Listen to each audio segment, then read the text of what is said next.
Bonsoir à toutes et bonsoir à tous. On est en direct ce soir à l'affiche, bien entendu, ce travail cordial qui a été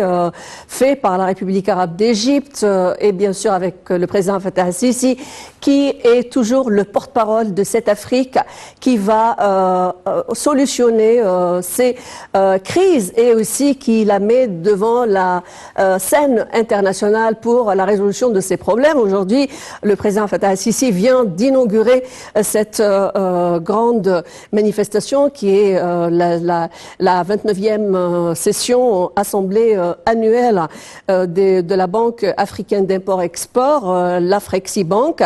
à la nouvelle capitale administrative où il a reçu au moins 3000 personnalités parmi les banquiers les plus spécialisés dans ces questions, que ce soit financières, fiscales sur le plan national ou international, et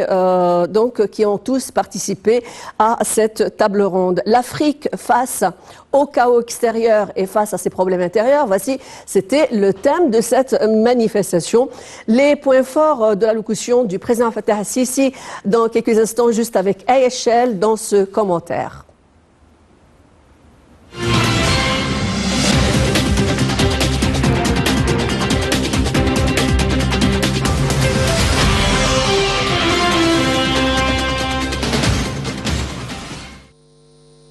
Intervenant dans une séance de dialogue sous le thème « L'Afrique face au choc extérieur et aux défis intérieurs » dans le cadre des 29e assemblées annuelles de l'Afreximbank,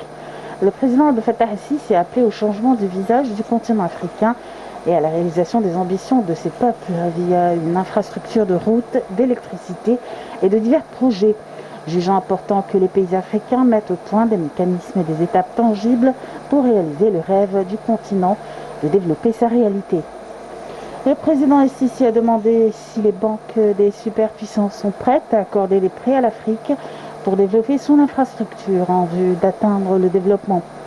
El-Sisi a souligné que l'Égypte avait eu besoin d'environ 400 à 500 milliards de dollars pour développer son infrastructure durant les dernières années, signalant que les projets du développement étaient d'entre 10 à 12% de la superficie de l'Égypte. Il a mentionné avoir affirmé lors de sa visite en Allemagne il y a 5 ans que pour changer le visage de l'Afrique afin de pouvoir répondre aux besoins de ses peuples,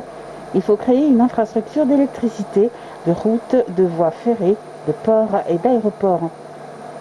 L'Afrique a le plus haut taux de croissance démographique et le plus grand nombre de jeunes par rapport aux autres continents, a-t-il indiqué, tout en demandant comment peut-on réaliser le rêve de ces jeunes. Et nous sommes toujours incapables de relier les pays du continent via des routes, des chemins de fer ou des lignes aériennes.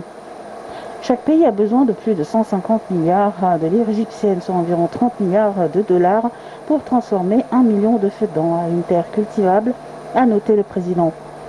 Le problème est non pas la présence de ressources naturelles, a-t-il signalé, mais il faut qu'il y ait un financement nécessaire pour mettre en place une infrastructure réalisant le développement requis en Afrique. Et le chef de l'État de confirmer l'importance de la sécurité et de la stabilité pour assurer le coût de crédit du fait que le secteur privé et les étrangers refusent d'investir dans les pays qui souffrent de l'instabilité et du manque de sécurité. Le président a invité les hommes d'affaires, la communauté financière et bancaire à accorder de l'intérêt au continent africain.